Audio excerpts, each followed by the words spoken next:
So heto na mga kabowlers, Kevin Durant matutuloy sa Minnesota Timberwolves at ang balita patungkol sa pagpasok ni Michael Porter Jr.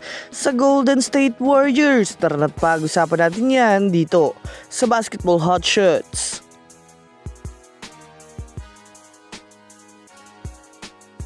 Una nga muna tayong dumako mga kabowlers sa balita patungkol sa gusto nga daw lumipat ni Kevin Durant sa Minnesota Timberwolves. Well, sa ngayon nga po mga kabowlers ay may biglang uminit na naman ngayon na balita patungkol sa superstar na si Kevin Durant.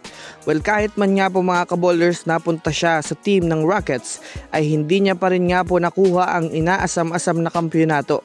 Marahil ito ay dahil na rin naman sa hindi nga talaga niya kaya na magsolo at itaguyod ang kupunan. Yes mga kabowlers, kahit man nga po mayroon ng malalakas na batang player ang Rockets ay hindi niya pa rin nasikap na matulungan ang mga ito na makapasok sa NBA Finals at makuha ang kampyonato. Kaya naman marami na naman nga po ang nagsisilabasan ng mga espekulasyon tungkol sa kanya na maaaring lumipat na naman nga ito ng ibang team ngayong off-season. Kilala naman nga natin si Durant na kapag hindi nag-work ang kanyang kasalukuyang team, ay masasabi natin mga kabowlers na hindi rin siya mananatili ng matagal doon. Kasalukuyang umiinit nga ngayon ang balita patungkol sa maaaring paglipat ni Kevin Durant sa Minnesota Timberwolves dahil na rin naman sa usap-usapan na gusto nga daw nito na makakampi si Anthony Edwards na alam natin na isa din sa nangangailangan ng co-superstar ngayon upang maputol ang sumpa nila pagdating sa playoffs.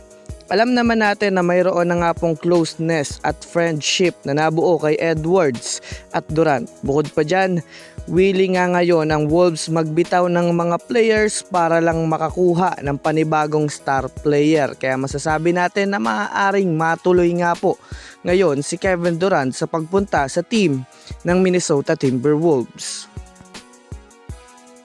Well, sa ngayon nga po mga kabowlers ay marami nga pong players ang naililink sa Warriors dahil na rin naman sa planong pagbuwag ng kanilang lumang lineup. Yes mga kabowlers, balak nga po ng Warriors front office ngayon na bumuo ng panibagong team para kay Stephen Curry na alam natin na bilang na lang ang taon mga kabowlers na natitira sa kanyang kalakasan.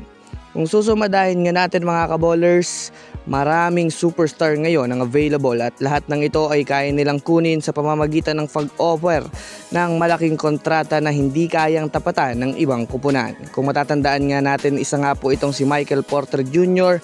sa mga star caliber na pinupunteriya ng Warriors ng nakaraan. Ngunit dahil nga sa problema nila sa big man ay napilitan nga sila na kumuha na lang ng isang sentro kagaya ni Kristaps Porzingis. Well, dahil nga marami ang mabibitawan na player ngayon, mas lalo na ngang tumaas ang porsyento na makuha pa nila itong si Michael Porter Jr. Lalo pat alam naman natin mga kabowlers na matagal na nga itong minamata ni Mike Dunleavy Jr. Hindi rin nga po malabo na makuha nila ito ngayong off-season dahil nananatiling available pa rin nga ito mga kabowlers sa trade market.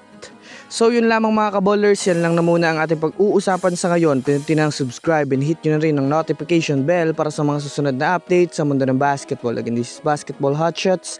Thanks for watching.